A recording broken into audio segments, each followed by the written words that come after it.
Thank you very much for doing this, Joy. We do appreciate it. Can I just start by asking you what it was that made you feel that you wanted to write an advanced care plan? I had a friend who had a heart attack and she was doing it. And I talked to her, that made me realize that, yeah, things can happen which you're not expecting. So that's what triggered it really for me. When you started out, did you have any specific ideas about things you were going to include in your plan? Well, not very specific as I realize now, because the main thing was that I just didn't want to be resuscitated if I had a heart attack or if I had a stroke and I was going to be brought back as a cabbage. Um, but of course, you do realize as you talk it through with people that if you fall down in the street because you've been knocked over by a car, you probably would want to be resuscitated. So yeah, that was what drove me really.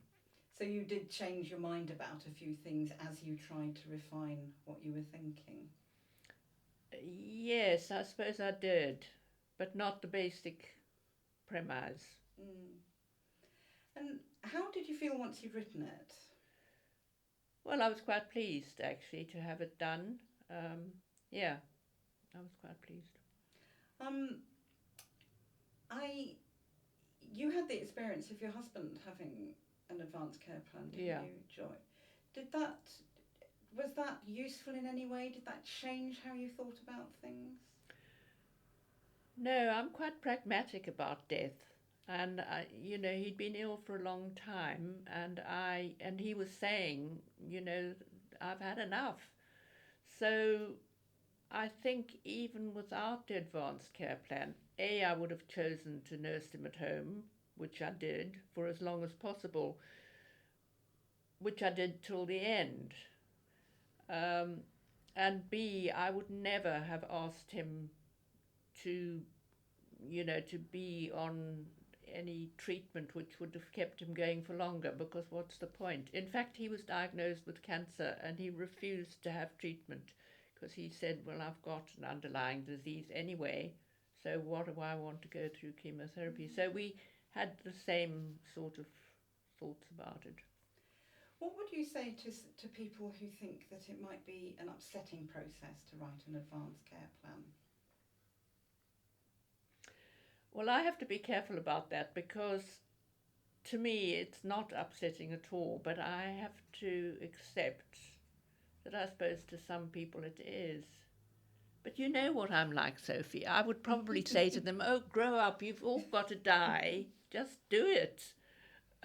So I wouldn't be very sympathetic, but that's me. But I do appreciate that not everybody feels like that. Um, is there anything else that you'd want to say to people about having an advanced care plan? I think it's really important to have one, but I think it's probably more important to talk to your family so that they know what you want to do and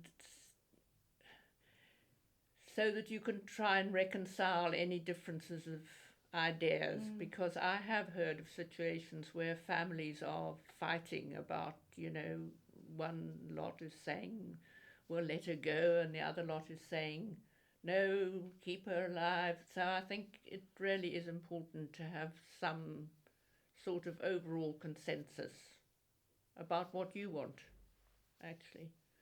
Okay, thank you. Is there anything else you'd want to add about advanced care planning?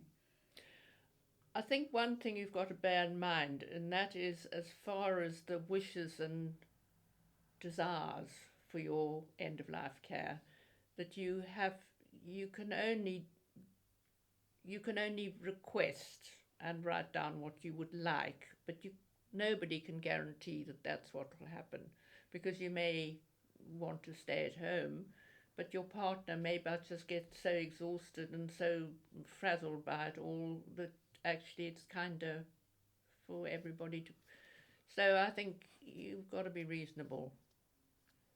Um, but that's all really.